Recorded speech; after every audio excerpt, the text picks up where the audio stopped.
चलेगी। हमारे आपकी बात पब्लिक मीटिंग करना मुश्किल है। जी बिल्कुल ठीक बात। ब्रदर, यहाँ पे हमारा माइक खराब हो गया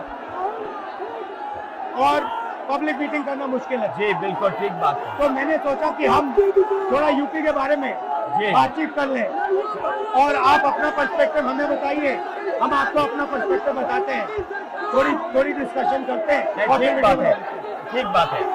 मैं समझता हूँ कि जब माइक खराब हो गया हम दोनों बात करेंगे, वो रिकॉर्ड होकर के जाएगी तो लोग बेहतर और अच्छा समझेंगे और अच्छा रिजल्ट आएगा। और क्योंकि सोशल मीडिया से वेल कनेक्टेड है तो सब लोगों को जानकारी मिल जाएगी कि हम और आप क्या बोल रहे हैं। यूपी जो 80 सीटें दे रहा है, इसमें 79 सीटें समाजवादी पार्टी, कांग्रेस, इंडिया गठबंधन जीत रहा है।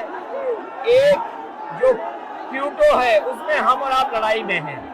और इस बार क्यूटो नाम कैसे जापान वाला ही है? ये क्यूटो क्योंकि जो प्रधान सांसद हैं उन्हें सपना दिखाया था काशी के लोगों को कि दुनिया की सबसे बेहतर सिटी बनेगी क्यूटो।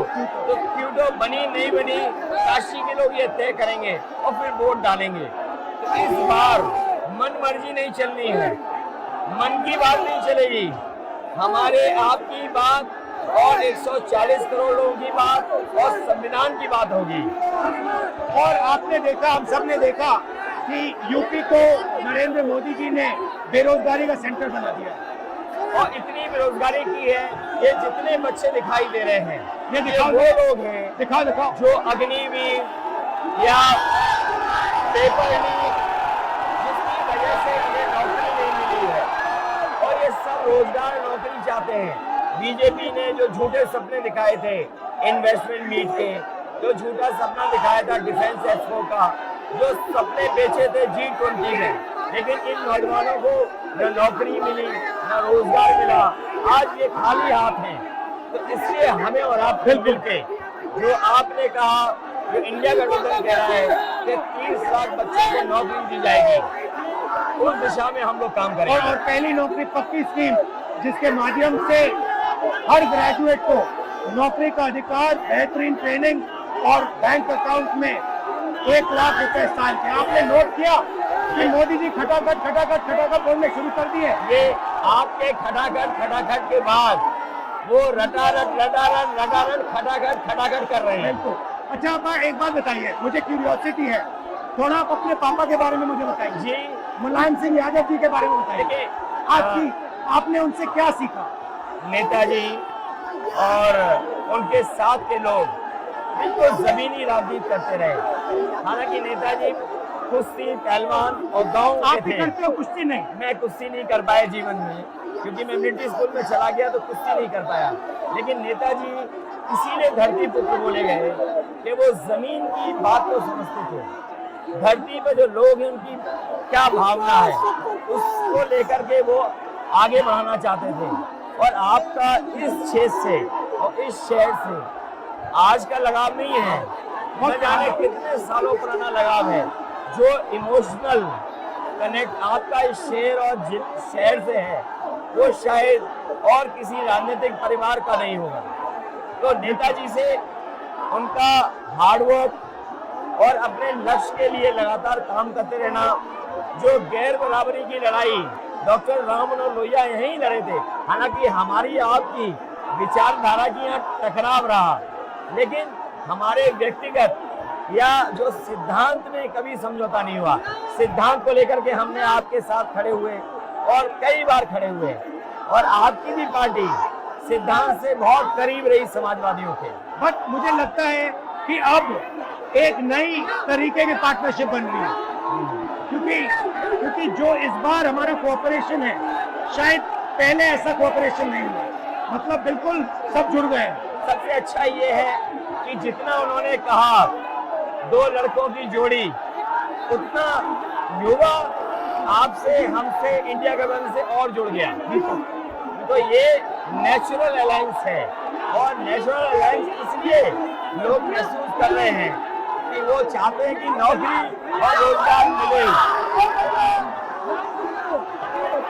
नौकरी और रोजगार मिले। तो ये बड़ी भावना है कि हमसे आपसे ये यूथ कनेक्ट कर रहा है। सबसे बड़ी बात, महंगाई की चोट सबसे ज्यादा इन लड़कों को लगती है। हमारी थिंकिंग है और आपकी भी है कि ये जो 22-25 लोगों को नरेंद्र मोदी जी ने पूरा का पूरा धन पकड़ा है, उसको ठीक करने के लिए जो हमारे युवा हैं, माताएं बहनें हैं, उनको डायरेक्ट बैंक अकाउंट में पैसा देना है। देखिए, ये जो लोगों के पास पैसा पहुंचने से जो अर्थव्यवस्था को लाभ मिलेगा, मैं समझता हूँ इनका भाग्य भी बनेगा और देश की अर्थव्यवस्था ही बेहतर होगी। ये जरूरी स्कीम है कि इनके अकाउंट में पैसा पहुंचे, इससे थोड़ा बहुत जीवन स्तर इनका भी अच्छा हो। नरेंद्र मोदी जी डिबेट से क्यों डरते हैं? क्योंकि वो सच का सामना नहीं करना है ना, चाहते। पूरा उनका झूठ का गुब्बारा है। वो बीजेपी और बीजेपी के लोग मन मर्जी से चलते हैं, अपनी मर्जी से चलते हैं और उनको लगता है कि डिस्कशन की कोई जरूरत नहीं है क्योंकि वो सब कुछ जानते हैं। डेमोक्रेसी में जितना डिस्कशन होगा, जितने विचार एक दूसरे को हम सुनेंगे और एक दूसरे पे भरोसा करेंगे, उतना हमारा लोकतंत्र मजबूत होगा। ये बीजेपी के लोगों ने न केवल हमारी जान को खतरा पैदा किया है, बल्कि लोकतंत्र को भी और संविधान को भी खतरा पैदा कर रहे हैं। और इसका नतीजा दिख रहा है कि चाइना हमारी जमीन के अंदर आ रहा है, आ गया। ये बेरोजगारी बढ़ती जा रही है, जो प्रोडक्शन होता है वो नहीं हो रहा है, और पूरा का पूरा एक्सटॉर्शन, ईडी, सीबीआई, ये लोग मतलब एक्सटॉर्ट कर रहे हैं। कई बार सुनने को मिल रहा है और सरकार स्वीकार नहीं कर रही है, लद्दाख की हमारी सीमाएं सुरक्षित हो गई, और अरुणाचल के आसपास या सीमा जो चीन से छू रही है वो बहुत असुरक्षित है। तो चीन से जहां हमारा सीमाओं का खतरा है, वहीं चीन से हमारे बाजार को भी खतरा है। तो कहीं ना कहीं हम लोगों को अपनी मैन्युफैक्चरिंग इकोनॉमी और मैन्युफैक्चरिंग इकोनॉमी को बढ़ावा देना पड़ेगा। और ये जो स्कीम्स है, पहली नौकरी पक्की और महालक्ष्मी, ये मैन्युफैक्चरिंग सिस्टम को, इकोनॉमिक सिस्टम को जंप स्टार्ट करने के तरीके हैं। ये बहुत अच्छा जंप स्टार्ट होगा। इसको अगर फोकस होकर के आईआईटी, पॉलिटेक्निक, इंजीनियरिंग कॉलेजेस को, इन सबको इकोसिस्टम में ला करके, मैं समझता हूँ युवा नौजवानों को अच्छी नौकरी और रोजगार मिल पाएगा। और हमारा लक्ष्य है कि सब, हर जात को भागीदारी मिले, स्पेस मिले, हर इंस्टीट्यूशन में, बिजनेस में, एजुकेशन के सिस्टम में। तो वो हमारा, हम दोनों का लक्ष्य है। बिल्कुल। और क्योंकि जो बात सभी दल कहते थे, आज इंडिया गठबंधन कांग्रेस भी कह रही है कि सामाजिक न्याय जरूरी है, जाति गणना जरूरी है। देश के लिए ये बड़ी चीज है।